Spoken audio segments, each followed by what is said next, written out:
পর্ব ৬।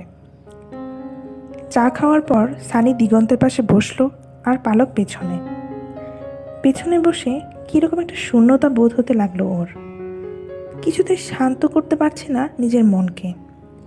এই অল্প সময়ে কি এমন হয়ে গেল যে ও এমন করছে নিজেই বুঝতে পারছে না। প্রায় ১ ঘন্টা জার্নি করার পর পালকদের বাড়ি পৌঁছালো সবাই। সবার সামনে পালকের বাড়ির লোক কিছু না বললেও পালককে আলাদা ডেকে অনেক কথাবার্তা শুনিয়েছিলেন। সেদিন রাতে আবারও খুব জ্বর আসলো দিগন্তের।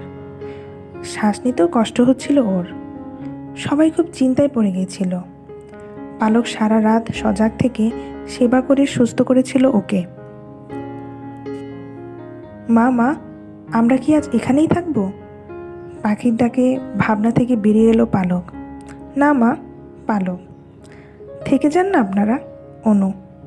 না, আপনাদের আর অসুবিধায় ফেলতে চাই না। ও মা, কিসের অসুবিধা? আচ্ছা, অন্য সময় আসলে দেখা যাবে। কাল তো চলে যাব সুজাতা আন্টির সাথে। অন্য সময় আসলে দেখা যাবে। কাল তো চলে যাব, সুজাতা আন্টির সাথেই থাকা উচিত। আচ্ছা, তাহলে উঠি। ও মা, শুধু তো চা খেলেন, ভাত খেয়ে না হয় যাবেন। অনু। না, আন্টি অপেক্ষা করছে হয়তো, ওখানেই খাবো। পালক। ও আচ্ছা। অনু। পাখি, চলো, আমাদের দেরি হয়ে যাচ্ছে।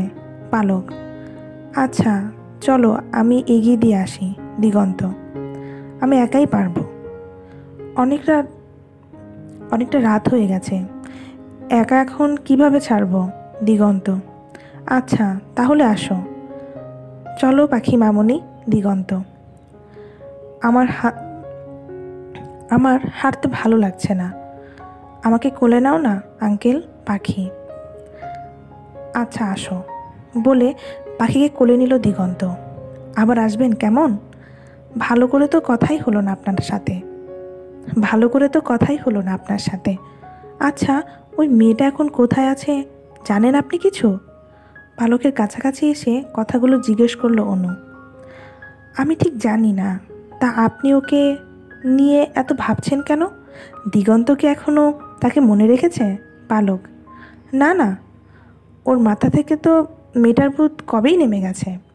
এখন তো আমাকে খুব ভালোবাসে, আর আয়ন তো ওর কলিজার টুকরো। তবে কি জানেন ওর খুব মেয়ের শখ ছিল, কিন্তু আমি আর মা হতে পারবো না, তাই মাঝে মাঝে একটু আপসেট থাকি। অনু। ও পালক। মেয়েটির এখন কি অবস্থা জানার ইচ্ছে ছিল, তাই জিজ্ঞেস করা আর কি। ওকে আবার এসব নিয়ে বললেন না কিছু। অনু। আচ্ছা, কি হলো পালক, এসো। দিগন্ত। আসছি বলে পালক আয়নের হাতে 500 টাকা দিয়ে অনুকে বলল, ওকে কিছু কিনে দিয়েন। ও মা, এসবের কি দরকার ছিল? অনু। এ কিছু না। আচ্ছা আসি, ভালো থাকবেন। আপনিও ভালো থাকবেন। পালক।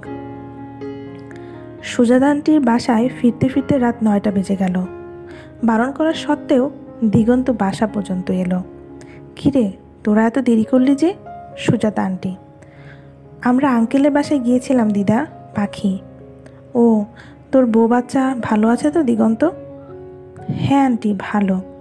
আচ্ছা আমি তাহলে আসি। দিগন্ত।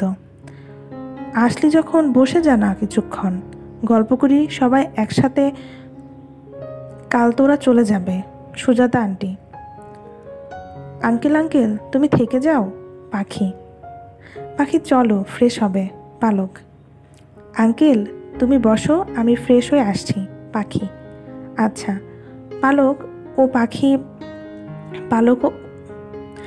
পাখি চলে যাওয়ার পর সুজাতা আন্টি বললেন, কি মিষ্টি মেয়েটা, আর সব কিছু থেকেও নেই, বড্ড মায়া হয় ওর জন্য। পালক ও পাখি চলে যাওয়ার পর সুজাতা আন্টি বললেন, কি মিষ্টি মেয়েটা, আর সব কিছু থেকেও নেই, বড্ড মায়া হয় ওর জন্য। সব কিছু থেকেও নেই মানে? কি আন্টি? দিগন্ত: ওই তো, বাবার অভাব আছে না। ওর বাবার কি হয়েছিল? পালক বলেনি? না। ও, বাদ দে ওসব কথা। তুমিও এড়িয়ে যাচ্ছ আন্টি। যা নেই তা নিয়ে কথা বলে কী লাভ?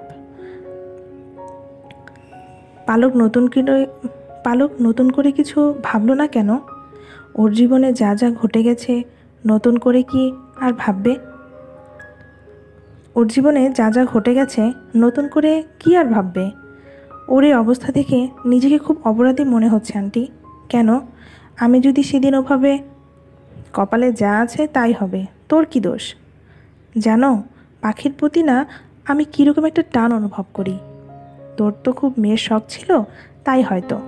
কি জানি, সেদিন দিগন্ত রাতের খাবার শেষে বাসায় ফিরছিল। রাতের খাবার খেয়ে বাসায় ফিরছিল। পরদিন সকালেই পালক ও পাখি সিলেট ফিরে আসে। সেদিন দিগন্ত রাতের খাবার খেয়ে বাসায় ফিরছিল। পরদিন সকালেই পালক ও পাখি সিলেট ফিরে আসে। পালক, দিগন্ত এসেছে। বোনের ডাকে চোখ খুলল পালক। তারপর সামনে তাকিয়ে দেখল দিগন্ত দাঁড়িয়ে আছে। পালক আর নিজেকে সামলে রাখতে পারল না। দ্রুত পায়ে এগিয়ে গেল দিগন্তের দিকে।